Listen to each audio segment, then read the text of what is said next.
তুরস্কের ইস্তাম্বুল ইমাম মাহাদির বাহিনী যে দখল করবেন, এখন তো যদিও আরদোগান তুরস্ক চালায়, কিন্তু উনি তো এখনো ইসলামকে আইন হিসেবে ওখানে আনতে পারেন নাই। সেকুলারিজম গোটা ইউরোপ, আমেরিকা, তুরস্ককে চতুর্দিক থেকে ঘেরাও করে রেখেছে।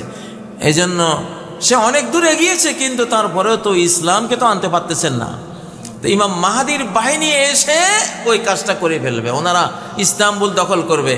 তো সেখানে আছে ফালাম ইয়ারমু বিসাহামিন ওয়ালাম ইউকাতিলু বিসিলাহ। ওরা যে যুদ্ধ করে ইস্তাম্বুল রাজধানী জয় করবে, একটা তীরও ছুড়বে না, কোনো হাতিয়ার ব্যবহার করবে না। ক্বালু লা ইলাহা ইল্লাল্লাহু আল্লাহু আকবার। এক তাকবীর দিবে, তাকবীরের ছোটে শহর রক্ষা প্রাচীর এক পাশ ভেঙ্গে মাটির সাথে মিশে যাবে। আবার তাকবীর দিবে। এত তুরস্কের ইস্তাম্বুল নগরী সুলতান মোহাম্মদ ফাতেহের আগে কেউ জয় করতে পারেনি। এত সুরক্ষা প্রাচীর এটার মজবুত, অথচ তাকবীরের সামনে এটা কি চুরমার হয়ে যাবে। তিন তাকবীরে তিন দিকের যখন প্রাচীর ভেঙে যাবে, চতুর্থ তাকবীরে তারা ঢুকে যাবে শহরের ভিতরে, জয় হয়ে যাবে। আল্লাহু আকবার। আমাদের সৌভাগ্য যে আমরা সেই যুগে এসে পড়েছি। আলহামদুলিল্লাহ, আলহামদুলিল্লাহ বলেন। এই বাংলাদেশ আল্লাহর প্রিয় একটা দেশ।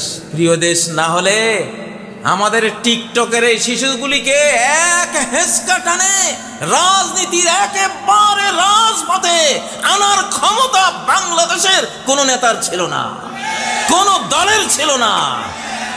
ছিল এই পৃথিবীর কোন সংস্থার ছিল না।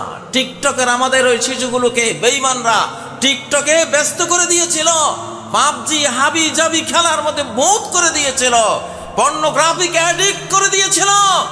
আল্লাহ তাআলা ওয়াকানা আবুহুমা সালেহা, আরে এদের বাবা তো ভালো ছিল, আমার নেককার বান্দা ছিল।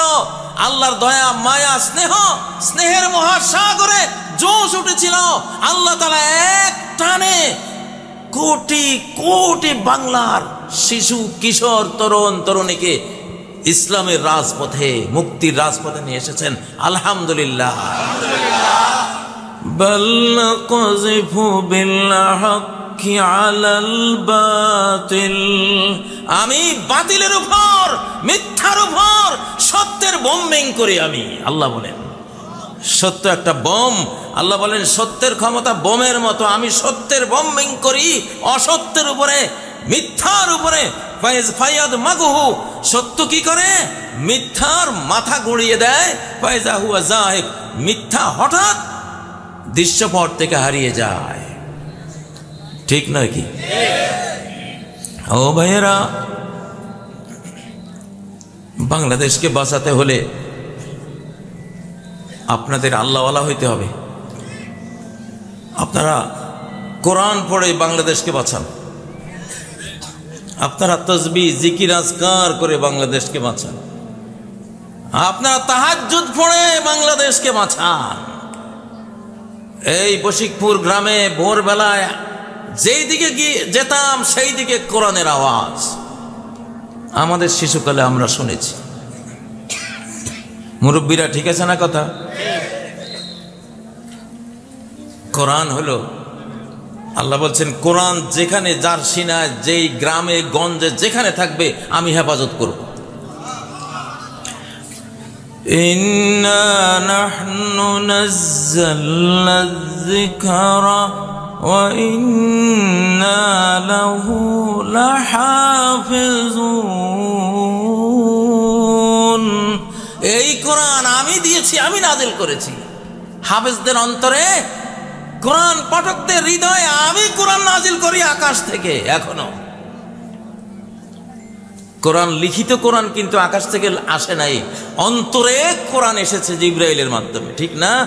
অন্তর থেকে লেখা হয়েছে কিতাবে। তো আল্লাহ বলছেন কোরআন যার কাছে থাকবে ওয়া ইন্না লাহু লাহাফিজুন, আমি তারে হেফাজত করব।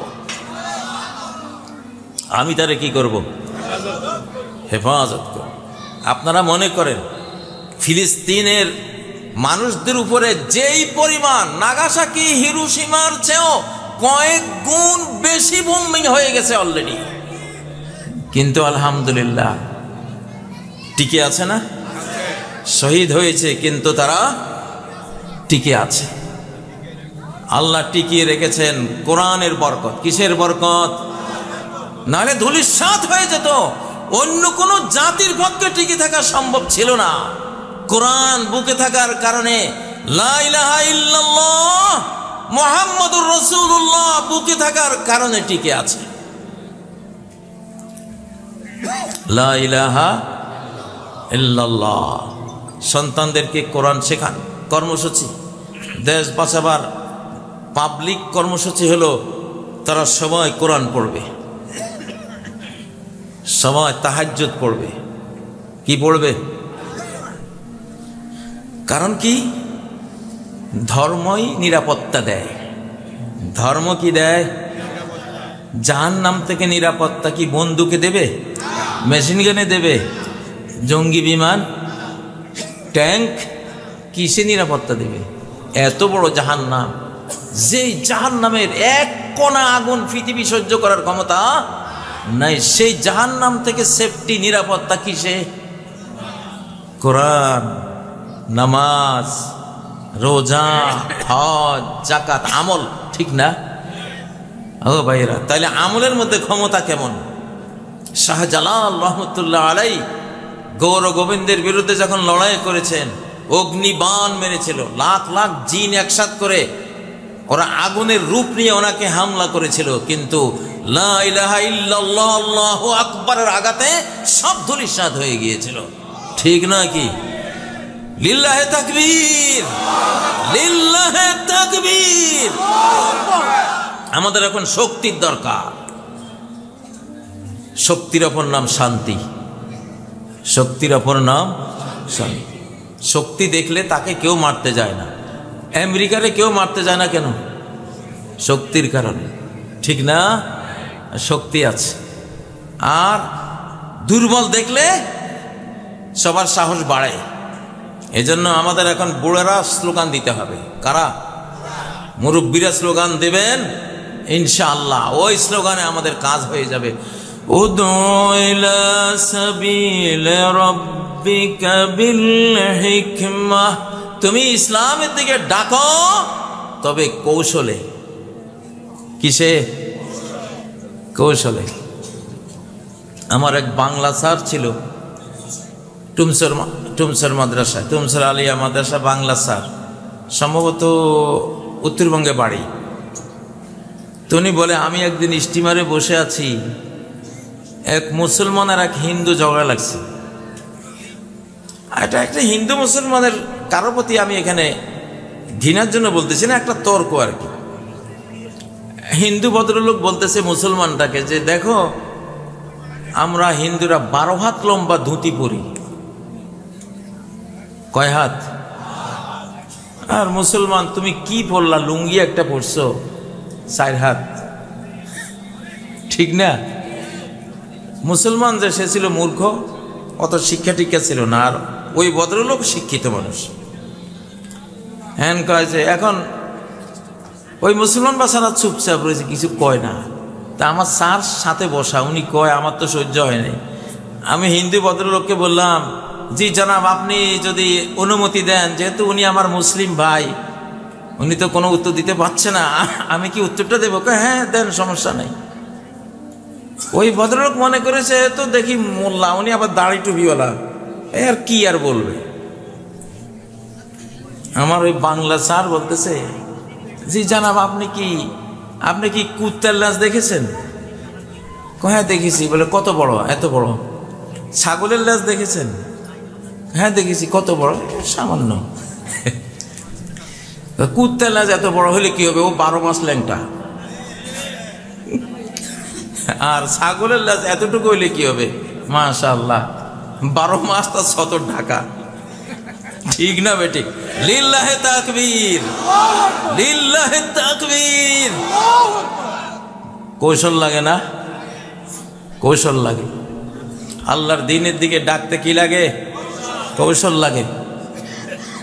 ও ভাইয়েরা, আল্লাহ তাআলা ইসলামকে বিজয়ী করবেন ইনশাআল্লাহ। আমি তো মনে করি সেই সৌভাগ্য আমাদের কপালে লেখা হয়ে গেছে ইনশাআল্লাহ। মানব জাতিকে আমরা ইসলামের দাওয়াত দেই। বাংলাদেশে যারা আছে সবাইকে ইসলামের দাওয়াত দেই। আশেপাশে যারা আছে বন্ধুরা সবাইকে ইসলামের দাওয়াত রইল। ইসলাম আল্লাহর দ্বীনের নাম, এটা মুসলমানের ধর্মের নাম না। ওরা মুসলমানের দোষে ইসলাম কবুল করেন। আমি বলি এটা ভুল মনে করেছো তোমরা। ইসলাম কোন মুসলমানের ধর্মের নাম না। وَرَأَيْتَ النَّاسَ يَدْخُلُونَ فِي دِينِ اللَّهِ أَفْوَاجًا ফি দীনিল মুসলিমিন নাকি ফি দীনিল্লাহ? ফি দীনিল্লাহ, ঠিক না? হিন্দুর মাবুদ কে? হিন্দুর সৃষ্টিকর্তা কে? খ্রিস্টানের স্রষ্টা কে? ইহুদির স্রষ্টা কে? বৌদ্ধের স্রষ্টা কে? ফি দীনিল্লাহ, তাহলে আল্লাহর দ্বীন যদি ইসলাম হয় তাহলে এটা সবার ধর্ম, এটা ঠিক না? এটা কবুল করার অধিকার সবার আছে না নাই? এটা কবুল করে জান্নাতে যাওয়ার অধিকার সবার আছে না নাই? এটা কবুল করে চির জাহান্নাম থেকে বাঁচার হক সবার আছে না নাই? আমি জানি, অত্যন্ত ভালোভাবে জানি, তোমরা হিন্দুরা, তোমরা বৌদ্ধরা, তোমরা খ্রিস্টানরা, তোমরা ইহুদিরা আর কয়েক বছরে সবাই মুসলমান হয়ে যাবে ইনশাআল্লাহ। কারণ আকাশের আল্লাহ বলেন, জমিনের আল্লাহ বলেন, وَإِن مِّنْ أَهْلِ الْكِتَابِ إِلَّا لَيُؤْمِنَنَّ بِهِ قَبْلَ مَوْتِهِ। ঈসা আলাইহিস সালাম আসতেছেন, রেডি হচ্ছেন আসার জন্য। উনি যখন আসবেন, উনি মরার আগে সমস্ত আহলুল কিতাব মানে পৃথিবীর সবাই মুসলমান হয়ে যাবে ইনশাআল্লাহ। আপনাদের আমাদের কপালে সে সৌভাগ্য লেখা আছে, আমি দেখতেছি আলহামদুলিল্লাহ। আমরা একটি ইসলামী বিশ্ব পাব, একটা মুসলিম জাহান আমরা পাব। হযরতে মূসা আলাইহিস সালাম ইহুদি ধর্মের প্রচারক ছিলেন না, ইসলাম ধর্মের প্রচারক ছিলেন। হযরতে ঈসা আলাইহিস সালাম খ্রিস্টান ধর্মের প্রচারক ছিলেন না, ইসলামের প্রচারক ছিলেন। হযরতে ইব্রাহিম আলাইহিস সালাম সবার বাবা। হযরতে মুহাম্মদ সাল্লাল্লাহু আলাইহি ওয়াসাল্লামের বাবাকে ইব্রাহিম, ঈসা আলাইহিস সালামের বাবাকে ইব্রাহিম, মূসা আলাইহিস সালামের বাবাকে বংশীয় বাবা ইব্রাহিম, ঠিক না? ইসমাইল আলাইহিস সালামের বাবাকে হযরত ইব্রাহিম, দাউদ আলাইহিস সালামের বাবাকে ইব্রাহিম, সুলাইমান আলাইহিস সালামের ধর্মীয় বাবাকে ইব্রাহিম। তো ইব্রাহিম আলাইহিস সালামকে আল্লাহ বলছেন, আসলিম ও ইব্রাহিম, মুসলিম হয়ে যাও। قال أسلمت لرب العالمين। আমি আমার রব রব্বুল আলামিনের জন্য আমি আমার জীবনের সব কিছু সঁপে দিলাম। আমি মুসলিম হয়ে গেলাম, আত্মসমর্পণকারী হয়ে গেলাম। তাহলে এই সব নবীদের সিলসিলা সবাই ইসলাম প্রচারক, সবাই কি? এই সত্য এখন খ্রিস্টানরা বুঝতেছে, ইহুদিরাও বুঝতেছে ইনশাআল্লাহ, তারাও ভাবতেছে। আমি তো জানি প্রতি 24 ঘন্টায় 80-90 হাজার ইহুদি খ্রিস্টান বিভিন্ন ধর্মের লোকেরা এখন মুসলিম হন ইনশাআল্লাহ। ইনশাআল্লাহ মানব জাতি আমরা এক মা বাবা থেকে এসেছি, ঠিক না? এক আদম এক হাওয়া। আমরা মারামারি চাই না রে ভাই। হিন্দুরা তোরা আমাদের মা বাবার দিক থেকে ভাই বোন, খ্রিস্টানরা তোরা মা বাবা আদম হাওয়ার দিক থেকে আমাদের ভাই বোন, বৌদ্ধরা তোমরাও আদম হাওয়ার দিক থেকে আমাদের ভাই বোন, খ্রিস্টানরা যারাই আছো, চীনারা আমাদের ভাই বোন, রাশিয়ানরা আমাদের ভাই বোন, ঠিক না? জো বাইডেন কি মা বাবার দিক থেকে আমাদের ভাই না? এখন যে ট্রাম্প আসছে, ট্রাম্প কি ভাই না? ভারতের মোদি মা বাবা আদম হাওয়ার দিক থেকে আমাদের ভাই না? তাই না? এক ব্লাড না? আদম হাওয়ার দিক থেকে ভাই না? মারামারি করে কি লাভ? ইবলিস আমাদেরকে কত দলে টুকরা টুকরা করে জাহান্নামের দিকে টেনে নিয়ে যাচ্ছে। আমাদের দরদ লাগা উচিত, ঠিক না?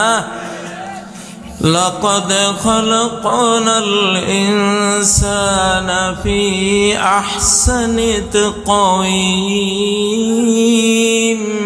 আমি মানুষকে কত সুন্দর, সবচেয়ে সুন্দর, সুন্দরতম গঠন গাঠন সফটওয়্যার যোগ্যতা সবকিছু দিয়ে আমি তারে সৃষ্টি করেছি। এই মানুষ, তুমি কেন জাহান্নামে যাবা? আমরা চাই না যে আমাদের কোনো মানব ভাই বোন জাহান্নামে যাক, চির জাহান্নামে জ্বলুক। আমরা কি চাই? আমরা কি চাই? আমরা চাই এই 7 মহাদেশের মানুষগুলি সবাই কি হয়ে যাক, মুসলিম হয়ে যাক। এটা তার ধর্ম। ইসলাম কার ধর্ম? কার ধর্ম? যেহেতু আল্লাহর ধর্ম। সূর্য কার? যেহেতু আল্লাহর, অতএব সূর্য সবার। চন্দ্র কার? যেহেতু আল্লাহর, অতএব চন্দ্রের অধিকারও সবার। অক্সিজেন কার? যেহেতু আল্লাহর, অতএব অক্সিজেনের অধিকার সবার। ঠিক না? যেটা আল্লাহর সেটা অধিকার সবার। ঠিক না? তাহলে ইসলাম যদি ফি দীনিল্লাহ, আল্লাহর দ্বীন হয়। শুরুতে আমি আয়াতটি পড়েছি, সূরা আল ইমরানের 19 নম্বর আয়াত। ইন্নাদ-দীনা ইনদাল্লাহিল ইসলাম। দ্বীন একটাই আল্লাহর কাছে, সেটা হলো ইসলাম। ও ভাইরা, কিয়ামতের ময়দানে আল্লাহ তাআলা নবীদের সুপারিশ, ইমানদারদের সুপারিশ, সব সুপারিশ শেষে দেখবেন যে হাজার হাজার কোটি এমন মানুষ পড়ে আছে যাদের জীবনে কোনো আমলনামা নেই, শুধু একবার মাত্র সারা জীবনে লা ইলাহা ইল্লাল্লাহ বলেছিল। কয়বার? শেষ, আর কিচ্ছু নাই, একবার। এখন ওরা জাহান্নামে পড়ে আছে।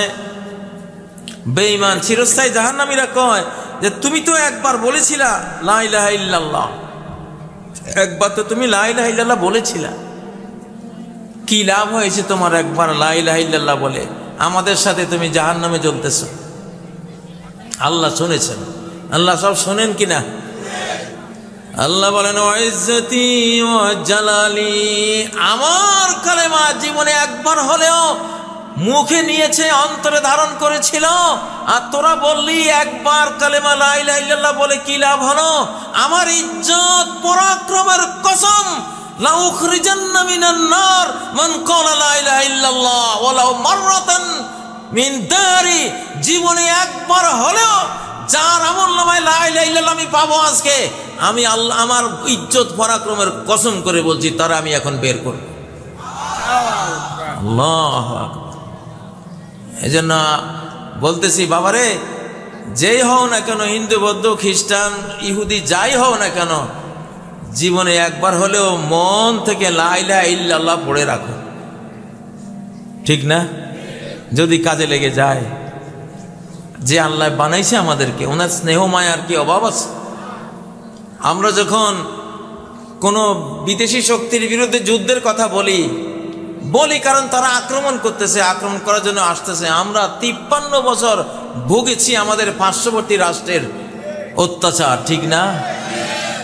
আমাদের এই বাংলাদেশের যত অশান্তি, সব অশান্তির ভাইরাসটা জন্ম হয় দিল্লিতে।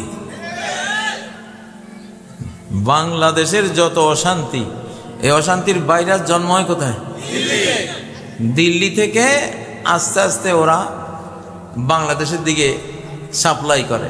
ঠিক না? ওই কারণে বাধ্য হয়ে আমরা চিৎকার দেই, স্লোগান দেই বা যুদ্ধের কথা বলি। কিন্তু দরকার কি আছে ভাই? তোমরা তো মানব ভাই আমাদের, মানব বোন আমাদের। ঠিক না? তোমরা শান্তি মতে থাকো না, তোমরা ইসলাম কবুল করে ফেলো, লা ইলাহা ইল্লাল্লাহ কালেমা একটা পড়ে তোমাদের স্রষ্টাকে তোমরা মাবুদ মেনে ইবাদত বন্দেগী শুরু করে দাও, আমরা তোমাদের ভাই হয়ে গেলাম পুরোপুরি। ঠিক না? ইসলাম কি যুদ্ধ চায়? আমরা যে বাংলাদেশে স্লোগান দিই লড়াই লড়াই লড়াই চাই, লড়াই করে বাঁচতে চাই, লড়াই লড়াই লড়াই চাই, চাই কথাটা ঠিক না। কারণ হাদিস আমি আরো এক মাহফিলে বলেছিলাম, নবীজি বলেছেন লা তাতামান্নাউ লিকা আল আদু, দুশমনের মুখোমুখি হওয়ার আকাঙ্ক্ষা কখনো করো না। সাল্লাল্লাহু আলাইয়া, আল্লাহর কাছে নিরাপত্তা চাও। আল্লাহর কাছে কি চাও? যুদ্ধ প্রথমে খুব ভালো লাগে, পরে যখন আহত, নিহত, ঠ্যাং নাই, পা নাই, চোখ নাই, বাবা শহীদ হয়ে গেছে, মা মরে গেছে, ভাই বোন নাই, চতুর্দিকে চাচা নাই, জ্যাঠা নাই, আহারে সব লাশ আর লাশ, তখন আর কেউ যুদ্ধ করতে চায় না। বুখারী শরীফে আরবদের একটা কবিতা আছে, যুদ্ধের কবিতা, কয় আল হারবু আউয়ালা মা তাকুনু ফাতিয়াতান তাসা বিজিনাতিহা লিকুল্লি জাহুলি। যুদ্ধ বিগ্রহ প্রথমে যেন একটা সুন্দরী তরুণী, এই তরুণীর রূপ দেখার জন্য সব জাহেল জুয়ালা হুমড়ি খেয়ে পড়ে। হ্যাঁ, যুদ্ধ লাগলে দেখেন না আমার কি কম আছে নাকি? হ্যাঁ, সবাই হুমকি ধমকি দেয়, নিজের বন্দুকের নল বের করে, ঠিক না? ট্যাঙ্ক দেখায়, প্রথমে সবাই লাগে। হাত্তা ইযা ইসতাআলাত ওয়া শাব্বাত রামুহা ওয়াল্লাত আজুজান গায়রা যাতি হালিলি। যুদ্ধ যখন সঙ্গীন পর্যায়ে চলে যায়, হাজার হাজার লাখ লাখ লাশ পড়ে যায়, আহত নিহতের দেশ গ্রাম গঞ্জ ঘরে ঘরে কারবালা মাতম শুরু হয়ে যায়, তখন এই যুদ্ধ হয়ে যায় এমন বুড়ি, এমন অশীতিপর বৃদ্ধা, এই বৃদ্ধার দিকে, এই বৃদ্ধা তো সিনেমায় নাচতে যায়, কেউ দেখতে যায় না, ঠিক না ঠিক? যুদ্ধটা এরকমই। অতএব যুদ্ধের পরিণতি, যেহেতু হাজার হাজার লাখ লাখ মানুষের কান্না, এই জন্য কোন নবী যুদ্ধ চান নাই। আল্লাহ নবী আমাদেরকে শিখিয়েছেন লা তাতামান্নাউ লিকা আল আদু, দুশমনের মুখোমুখি হওয়ার আকাঙ্ক্ষা কখনো করো না, বরং কি চাও? আল্লাহর কাছে কি চাও? সাল্লাল্লাহু আলাইহি নিরাপত্তা চাও। কিন্তু তারপরেও তো যুদ্ধ হয় না, না হয়? তুমি হলো ডিফেন্সিভ। যুদ্ধ যখন গায়ের উপরে এসে পড়বে, মাথার উপরে এসে পড়বে, তখন আল্লাহকে সাথে নিয়ে সর্বশক্তি দিয়ে রুখে দেবে, সর্বশক্তি দিয়ে ঝাঁপিয়ে পড়বে, ঠিক না? তাকবীর দাও, তাকবীর।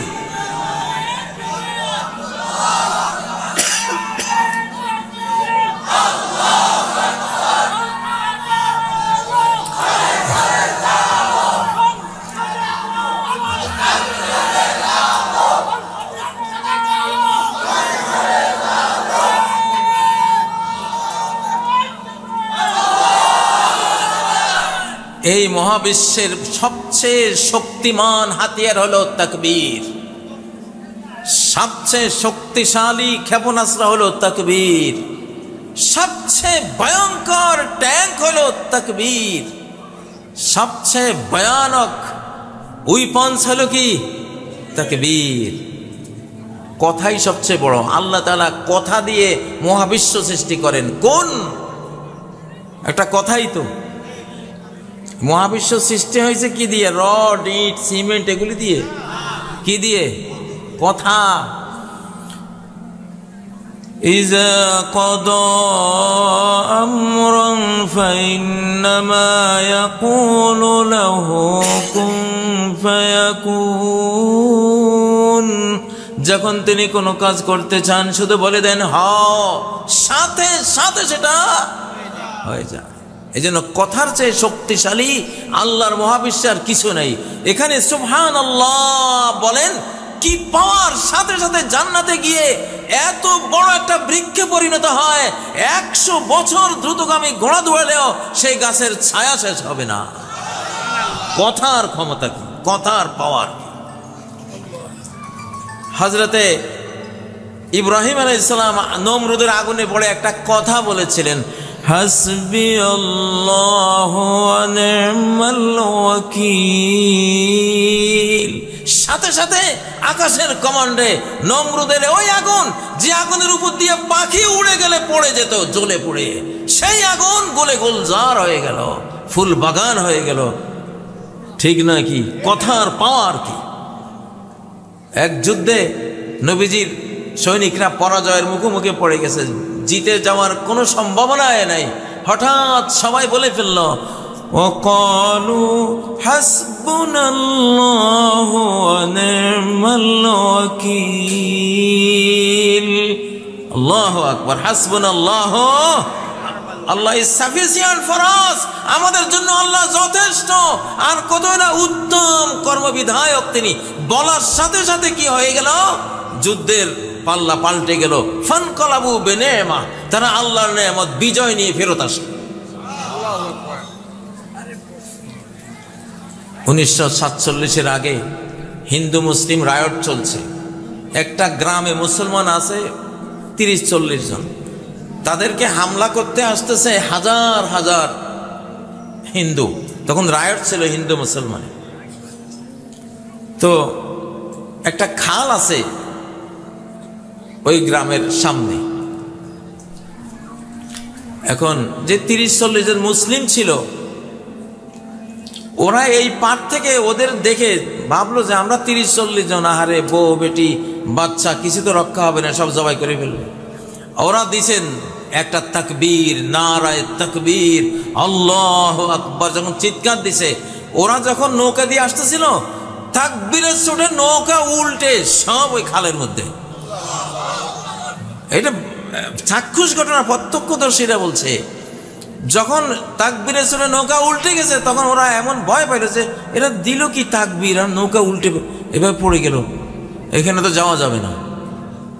হাজার হাজার আক্রমণকারী নৌকার দুর্গতি দেখে ওই পার থেকে চলে গেছে। আল্লাহু আকবার। তাকবীরে ইতিহাস জানেন না? গৌর গোবিন্দের রাজপ্রাসাদ ভেঙে গেছে না? রাজপ্রাসাদ ভেঙে গেছে না? লিল্লাহি তাকবীর। তাকবীর কথা, যেহেতু কথা দিয়ে মহাবিশ্ব তৈরি, কথা দিয়ে হামলা চালাবো আগে আমরা। আমাদের প্রথম আক্রমণ কি দিয়া? মুসলিমদের সকল যুদ্ধ শুরু হয় কি দিয়া? লিল্লাহে তাকবীর। আরশ পর্যন্ত আওয়াজটা পৌঁছাই দাও না। কই মুরব্বী উঠেন তো, লিল্লাহে তাকবীর।